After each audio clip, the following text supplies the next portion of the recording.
एक बात मैं और कहूंगा, माननीय सदस्य महोदय श्री संदीप सौरभ जी, थोड़ी सी प्लीज बैठ जाइए, समय समाप्त हुआ। जो वसूली की जा रही है कर्मचारियों के जरिए से और सर्किल ऑफिस के जरिए से, मैं समझता हूं कि बिहार में इससे पहले इतना बड़ा शोषण कभी नहीं हुआ है। समय तय है। बिजली मंत्री यहाँ पर है सर, बिजली की हालत बड़ी खराब है सर।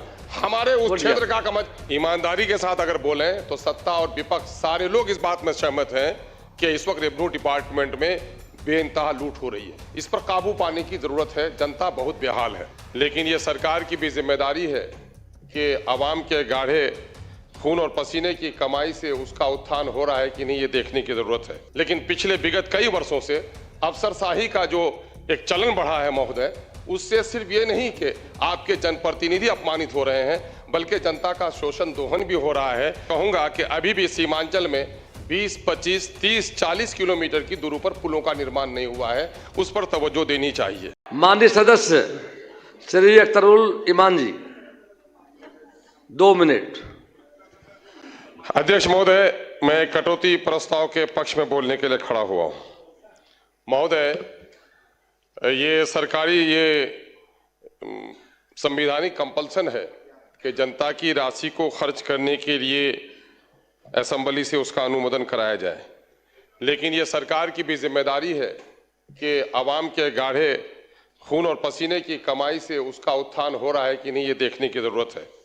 मौजूदा वक्त में जो इस वक्त खासकर रेवेन्यू डिपार्टमेंट के जरिए से जो वसूली की जा रही है कर्मचारियों के जरिए से और सर्किल ऑफिस के जरिए से, मैं समझता हूं कि बिहार में इससे पहले इतना बड़ा शोषण कभी नहीं हुआ है। मैं सरकार का आलोचक नहीं, बल्कि मैं चाहूंगा, मैं ईमानदारी के साथ अगर बोलें तो सत्ता और विपक्ष सारे लोग इस बात में सहमत हैं कि इस वक्त रेवेन्यू डिपार्टमेंट में बेइंतहा लूट हो रही है। मैं सरकार नए इरादों के साथ आई है, मैं आलोचना नहीं कर रहा हूं। इस पर काबू पाने की जरूरत है। जनता बहुत बेहाल है। मैं इस वक्त सीमांचल से आता हूं। सीमांचल में सबसे घनी नदियां हैं। 100 किलोमीटर के दरमियान में जो हिमालय के गोद में बहने वाले 300 किलोमीटर 400 किलोमीटर की बारिश और नदियों का पानी 10 से 15 किलोमीटर समाहित हो जाता है। कटाव बहुत अत्यधिक है। मैं जल संसाधन मंत्री का आभारी हूं कि उन्होंने पिछले दिनों में तवज्जो दी है। आइंदा भी सीमांचल के कटाव पर तवज्जो देने का काम करेंगे।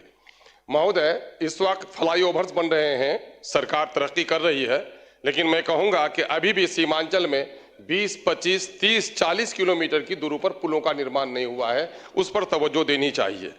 महोदय, मैं चूंकि ये सरकार कानून के राज की बात करती है, मैं माननीय मुख्यमंत्री हैं और सदन है, मैं गुजारिश करना चाहूंगा कि लोकतंत्र में जनप्रतिनिधियों का मान और सम्मान अपनी जगह पर है, लेकिन पिछले विगत कई वर्षों से अफसरशाही का जो एक चलन बढ़ा है महोदय, उससे सिर्फ ये नहीं कि आपके जनप्रतिनिधि अपमानित हो रहे हैं, बल्कि जनता का शोषण दोहन भी हो रहा है और जनता का काम सही तौर पर नहीं हो पा रहा है। बैठ जाएं, आपका समय समाप्त हुआ। एक बात मैं और कहूंगा, माननीय सदस्य श्री संदीप सौरभ जी, प्लीज बैठ जाइए, समय समाप्त हुआ। समय तय है। बिजली मंत्री यहाँ पर है सर, बिजली की हालत बड़ी खराब है सर।